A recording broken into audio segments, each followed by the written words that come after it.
Crystal Coast Booty Divers have traveled to Ting Stadium searching for treasure, searching for their 7th straight win. Tonight they'll be facing the Holly Springs Salamanders. Lance Williams here alongside Trey Keenis, Christian Doms. Last night the Booty Divers, their first night with that uniform, they defeated the Wilmington Sharks 11-2. 9 unanswered runs after the 5th inning. Trey, how did they break away from that game? Yeah, it was a lot closer game despite what you would see on the scoreboard, Lance. Really pulling away in those final 3 innings at bat in the 6th, 7th, and 8th respectively. It was that 6th-run 8th inning that really stood out for Crystal Coast and pulling away in that contest. They were able to bat around in that inning with Wyatt Stanley, Nick Sturce, and Chase Bloomer all taking 2 at-bats. So I think for me, it's what stands out is that 4 of those runs came with 2 outs in the inning. Tanner Malley, who was 5 for 5 last night, outstandingly fantastic CPL hitter of the night, and then Connor Larson with that bases clearing double to really put the nail in the coffin. Unfortunately, they weren't able to get to 10 runs, but they were able to give themselves enough of a cushion where Danny Thompson was able to make quick work of the Sharks lineup in the 9th. So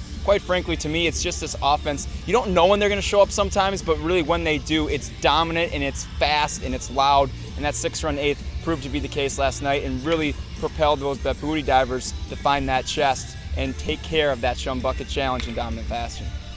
Crystal Coast now 3-1 against Wilmington this season. You mentioned Tanner Malley, first 5-hit game of the season for any Booty Divers player. Also had 4 runs, a stellar performance, earned him CPL Hitter of the Night awards. We got to speak to him about his performance earlier today. Lance Williams here with Tanner Malley. Tanner, last night 5 for 5 with a walk.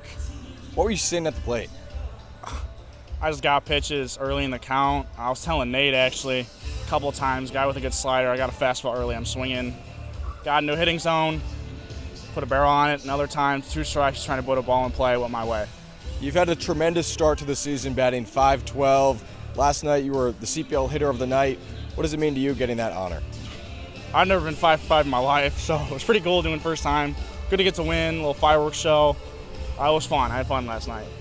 It's your first season here in Morehead City. The Booty Divers last night, again today. The alter egos, are you having fun with that? Yeah, they make it fun. It's a fun time. Bunch of alter egos, good guys, like the coaches. It's been fun. Well, Tanner, congrats and best of luck tonight. Thank you, appreciate it. Just a ridiculous performance from Tanner Malley, who's batting north of 500 at this point in the season. It's the second time that the Booty Divers have faced the Salamanders. On June 3rd, they faced off in Morehead City. It was a 9-4 win for the Fish Tacos that night.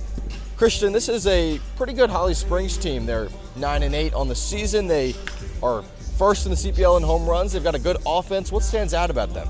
And a big reason for this Salamanders squad leading the CPL in home runs has been the play from outfielder Ryan Martin, one of the best outfielders, arguably one of the best hitters in the entire league. Comes into tonight's game batting above 400, but the biggest stat of them all, 6 home runs.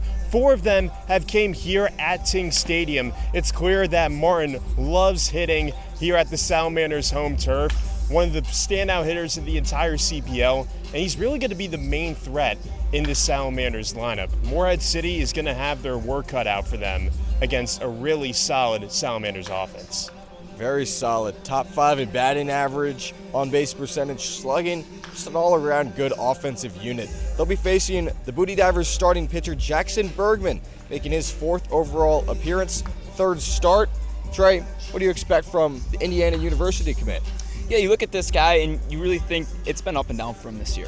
And that for him is not ideal considering the fact that you commit to Indiana, you're expecting high hopes and really to dominate on the mound. But for him, I think it's really about settling in. You talk a lot about these appearances with him. It's been allowing runs with 2 outs. It's not closing the door on innings. You got fastball, sinker, changeup. He's really got to execute on his pitch sequencing and calming himself down. I think he allows some base runners oftentimes and he'll get himself in a bit of a rut. I think it's about keeping his composure and understanding you're going up against a really highly touted Holly Springs offense tonight. So really the challenge for him is about keeping his composure and executing with 2 outs.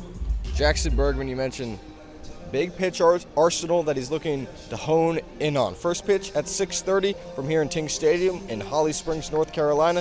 My partners Trey Keenis and Christian Doms, they'll have the call for you on Mixler.